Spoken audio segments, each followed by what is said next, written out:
You know, we have to stay woke. Like, everybody needs to be woke.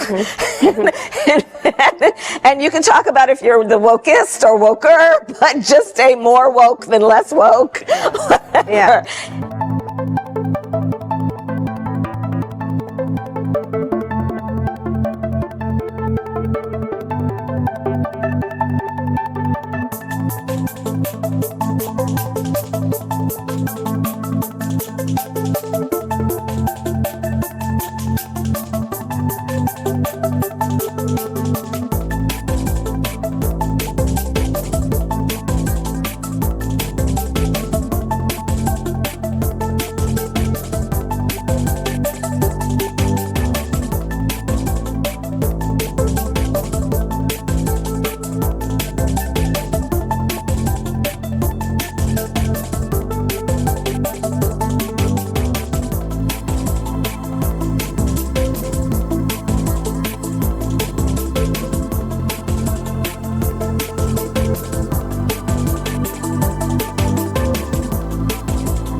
Two big brains who would love to talk about American politics far longer than I give them the chance to, but let us get into it right now with Matt Canavan and, of course, with Sam Crosby.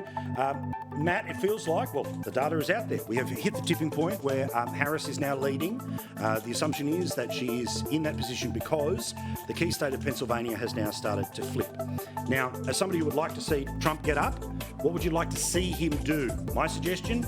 Talk about the damn issues where he's 20 points in front, inflation and immigration. Instead, she's cruising. What do you think? Look, mate, I haven't changed what I thought last week. I mean, there's a lot of noise, a lot of white noise around that right now, and people can react on a daily basis to that.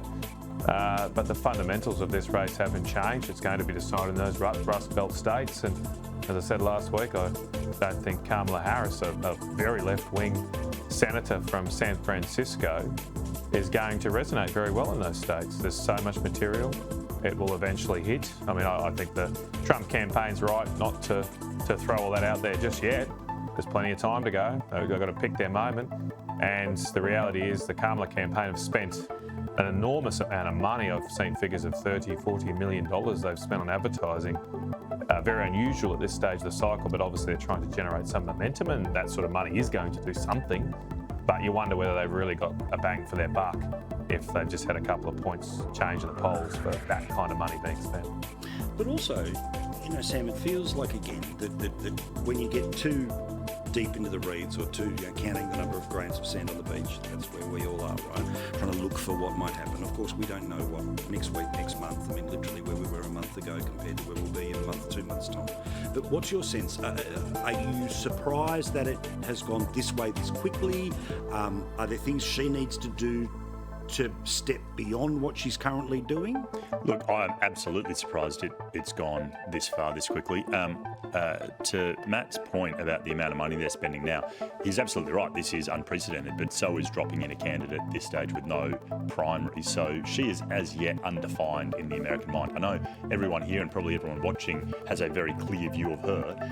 And as shocking as it is to say, I dare say the vast majority of Americans would be, unable to name who the vice president is. That's why they're trying to keep it in the vibe, Terry. Yeah, and exactly. Keep it in And if you keep it in that vibe, you're all good.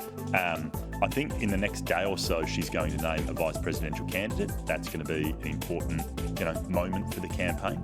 Again, my money's on the senator from Arizona, although I think Josh Shapiro would be really cool.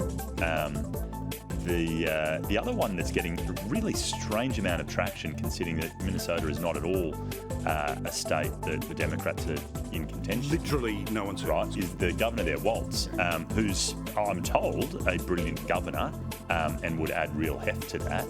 But I can't figure out why he's in the final three. Yeah. Well, it's this thing. Look, he's good on telly, and he's sort of good in supposedly sort of being able to speak Republican and flip some people. But we'll all see. Last one here, a couple of seconds each on it. Matt, the debate about debates. I don't think Trump needs one anymore. I think that he should do town halls. If Kamala Harris wants to turn up and do town halls, that's fine. But basically, turn it into a scenario where it's not this sort of, it's not the adversarial debate scenario where we know what the outcome's going to be judged by the media. It's someone asks you a question, you answer it, and you compare their answers. And I think that the word salad is going to do very poorly in that scenario. Well, they're always my favourite debates. I love those ones where you get just average questions from average Joes, and I think it reveals a lot about the candidates. So Trump's a very good people person too. I mean, you even saw it that the black journalist thing. I mean, he still had people laughing and agreeing with him. He's the best comedian in the world right now.